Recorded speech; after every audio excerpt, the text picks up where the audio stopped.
Channel 6 at 10. A local school is still feeling the impacts of Hurricane Helene. We're going to take a look at their recovery efforts. And ongoing construction for an emergency room in Columbia County. We'll have an update on the project and a timeline when it may be finished. As your news at 10 starts now. Live from Television Park, this is WJBF News Channel 6 at 10 on MeTV. Good evening, everybody. I'm Brad Means. And I'm Jenny Montgomery. Thank you for joining us. Coverage you can count on begins with steps to make schools safer. Richmond County school leaders planning to put more metal detectors, this time at 2 more high schools. Interim Superintendent Dr. Melinda Cobb making that announcement. It's part of the pilot program made possible by a state grant. Last fall, you may remember, metal detectors were installed at Cross Creek High School, and based on the results, the system may expand this to all high schools in the county. We know the best practices and what works, but every campus is different. Every school need is different. So we're really trying to take those practices and make sure the principals are aware of what that expectation would be, communicating with their staff. Because if they want it, we want to make it available. And what we've heard from the community is that it's what they want. There are plans to install the metal detection systems next school year at Butler and Laney. Episcopal Day School continues its recovery nearly 5 months after Hurricane Helene. News Channel 6's Hannah McDonald joins us now live to tell us more about their cleanup efforts. Hannah? Jenny, the school had crews working for 3 weeks to clear trees so they were able to have usable spaces. The school is pre-K through 8th grade with their main campus on Walton Way and the Nature School on Flowing Wells Road. The storm caused major damage at the Nature School. Students were not able to go back into the woods or their learning centers until weeks later. With those kids spending so much time outside, their classroom spaces are outside. We have the Holly classroom, the Magnolia classroom, we have the Creek classroom. They are all over those woods all the time. And so the inability to access different parts of the woods was really difficult for us. The students' outdoor classroom called Yurts was not accessible, but now is completely cleared of debris. Parkinson says they are devastated over the loss of thousands of trees, but the kids took advantage of their new classroom. The kids are like, great, we got new things to climb on. We've got new places we can explore, and it looks different. It was like a totally new experience. And so all that resilience that they develop by being out here and being outside and braving the elements and the creativity that comes with creating every bit of play that you're going to operate and you're going to do. There are no plastic toys in the woods. He gets emotional thinking back to the effort parents and the community put in to help get the students back in school. Just such a great expression of the love that we have for one another and the care that we try to take and the community that we try to build. Parents have been phenomenal all the way through and very patient and understanding. The school does still have work to be done, but is back to normal operations. Back to you. Hannah, thank you. It is time now for our first look at the weather. For that, we turn to Chief Meteorologist Jenna Petracci. Jenna, it is cold outside. Yeah, definitely super cold once again. Now, the good news is that at least we don't have those super high wind gusts like we did this time last night. So at least the actual temperature is what it's feeling like outside, so I guess we'll take it. But right now on our Terry Lambert Hyundai Skyview cam outside the station, it's a quiet night. Like I mentioned, the winds are calm. We have mostly clear skies. No chance of rain over the next several days to come. So our almanac shows that we had a low of 21 this morning, which is nearly 20 degrees below our average for this time of the year. And our high was only 49. Average high is 65. And we'll be back to that by Monday, but we're going to have to warm up as we head into the weekend first. Around the CSRA, a lot of us are now below freezing. 30 in Barnwell and Allendale, 34 in Louisville. Aiken, you're at 30, 31 in Augusta, Gibson at 34, and 35 in Waynesboro. Our dew points are in the upper teens and low 20s, so we have very dry air in place, which once again means no chance of rain this weekend. And you can see the winds are super calm, so no issues with a wind chill tomorrow morning. We have high pressure all across the southeast with just a little bit of moisture down in the Gulf. This will bring some rain chances across parts of Alabama, Mississippi, and Louisiana over the weekend. But for us tomorrow morning, things look good, but I do recommend staying inside if you can, as temperatures will only be in the low to mid 20s 20s early Saturday morning. So if you are headed out early, be sure to bundle up. Lots of layers needed. And then we'll get to a high of 57 in the afternoon. 60s back on Sunday, and 65 will be your high on Monday. I'll have more details with a look at the warmer temperatures next week coming up. Back to you. Jenna, thanks. A new medical facility is under construction. It will be the first emergency room in Columbia County. Bria Smith has that. The location of the prior Fats Cafe. And the reason for this location is really that it's centrally located within Columbia County, and it's an area that we know people are used to receiving healthcare services. Doctors Hospital CEO Joanna Conley says this new facility won't be like an urgent care. The freestanding ER will have 11 treatment rooms. That includes a trauma room.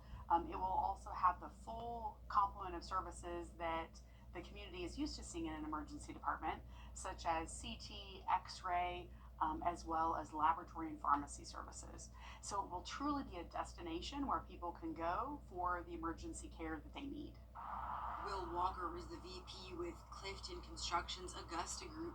He says despite the challenges of winter weather proposed for construction, they're on track. This is a fill site, so we had to bring the dirt up to be able to actually build the building pad, and so we had to find some dry dirt around, but we were able to do that and keep things pretty much going. Walker describes the hospital design will have easy access points through nearby streets. There's an entrance right here off of Bel Air Road that connects all the way back through Marie Street, and then a drive that goes around the building for ambulance pickup and drop off, and a few parking areas kind of over here and on the other side for patients to come. Bria Smith tonight. The 24-hour facility should be finished by the end of this year. Georgia Governor Brian Kemp says the state has other health care alternatives to help people get coverage. The Georgia Pathways program helps people get a degree, learn real-world skills, and receive better health care coverage. The Georgia Access program is a health insurance program for low-income Georgians, but Democrats have dropped a bill, the Peach Care Plus Act, to help Georgians get access by expanding Medicaid. We've got to address our growing mental health needs in this state, but we also have to find a way to get 500,000 Georgians to receive some version of health care. We've got to get off our laurels and work to find a way to expand Medicaid in the state. Arkansas has done it, Mississippi, Alabama, other southern states. We cannot be the last in the union to ensure working people for health care. If passed, the Peach Care Plus Act would submit a federal waiver to fully subsidize health insurance for people earning up to 138% of the federal poverty level and create an 11-member committee to oversee waiver requests. In South Carolina, a man on death row has chosen to die. Two bills that lawmakers say are a top priority in the South Carolina Senate are going to be debated on the floor in the next couple of weeks. Rising liquor liability rates are causing some bars and restaurants all over the state to close up because of insurance premiums. Lawmakers say the new bills would more evenly distribute blame between the person responsible and the bars that serve them the alcohol. Therefore, victims would receive full compensation for the damages caused. Still ahead, Mardi Gras coming to the Garden City. We'll tell you about an upcoming celebration after Jenna's forecast. And warmer temperatures coming to our area as well. Next week we'll have some 70s, but it won't last for long. I'll have your full Vapor 6 forecast right after this break. Now, your most accurate forecast with WJBF Live Viper 6. Welcome back and happy Friday. I hope you had a great work week and I hope you're getting excited for a nice sunny weekend. It will be chilly though. Notice the southeast still dealing with this frigid air, especially out towards the west. Teens in Oklahoma City and a lot of 20s and 40s across the deep south, and even in Florida they're pretty chilly for this time of the year. 53 in Tampa. Around the CSRA, a lot of us are now below freezing. 30 in Aiken, 31 up in Saluda, Louisville you're at 34, 36 in Waynesboro, but the key today is that at least we don't have those high winds, so it's actually feeling like the actual air temperature. So right now on our Terry Lambert Hyundai Skyview cam, we do have clear skies out there in Augusta. Winds are completely calm at the moment. Dew point of 23, so no harsh wind chill to worry about tonight. And you can see here on satellite and radar, we do have some high-level clouds That's also helping to keep our temperatures around 5 degrees warmer than they were last night. Definitely still cold, but at least we won't be seeing any teens tomorrow morning. We do have this area of cloud cover and a few showers down there near the Gulf Coast. No rain headed our way though, so the high pressure is staying dominant across our region with a lot of dry air in place. You can see that on our water vapor loop here, but a lot of moisture down in the Gulf. That's where there will be a chance of rain this weekend, but our area is looking pretty good. Just bundle up if you're headed out the door early tomorrow morning, as we'll be anywhere from around 22 to 28 degrees. Highs tomorrow will only be in the mid to upper 50s, but at least we're out of the 40s. That's where we've been at the past 3 days. Only made it into the upper 40s for highs, but notice we'll already be at 41 by 10 a.m., so we'll warm into those mid 50s by the afternoon with mostly sunny skies. Your weekend looks pretty good overall. Back to the 60s on Sunday. Lows are starting to warm up a tad just as well, and you can see on our futurecast tomorrow at 6 a.m. we still have a north wind coming in. We'll also have this area of low pressure form off the South Carolina coast, and then of course we also have that moisture out to the west of us, but we're kind of sandwiched in between this area of high pressure with a lot of dry air in place. So especially by Sunday it's going to be a beautiful sunny day, but then on Monday a little bit more cloud cover and our winds will start to come in from the south, and that will really warm us up next week. Highs topping off at 72 both Tuesday and Wednesday, but that warm up doesn't last for long. This is what we call the spring of deception, and then we're back to third winter because we still have about a month to go when it comes to the first official day of spring. So our temperatures continue to stay up and down. We've got 50s, 60s, and 70s for highs this week, and little to no rain in the forecast. Our next chance of rain will come next Thursday with a cold front passage. All right, Jenna, we appreciate it. Mardi Gras, can you believe it, is almost here, and you can celebrate in Augusta. The owners of Bike Baby moved from New Orleans to Augusta a few years ago. They wanted to bring the Mardi Gras experience here, so they started a masquerade ball to kick everything off, and now they're growing this event into Augusta's own Mardi Gras season with that ball, a parade, even a Fat Tuesday food and music festival at the Common. So to the Augusta area, just the culture, just the Mardi Gras culture. Again, I grew up on Mardi Gras. I've marched in parades. I've been to many Mardi Gras festivities and stuff, and we just want to bring just that vibrant culture here to Augusta. The Masquerade Ball, February 28th. The Parade and Festival, March 1st. Due to technical difficulties, part of our Black History special did not air last night. We invite you to join Dee Griffin and Carlton T. Clay as WJBF honors local Black history makers right here in the CSRA. It's coming up Saturday at 7 o'clock. Coming up tonight right here, a push to provide more help with health care to those who've served this country. We'll tell you about the proposed bill after the break.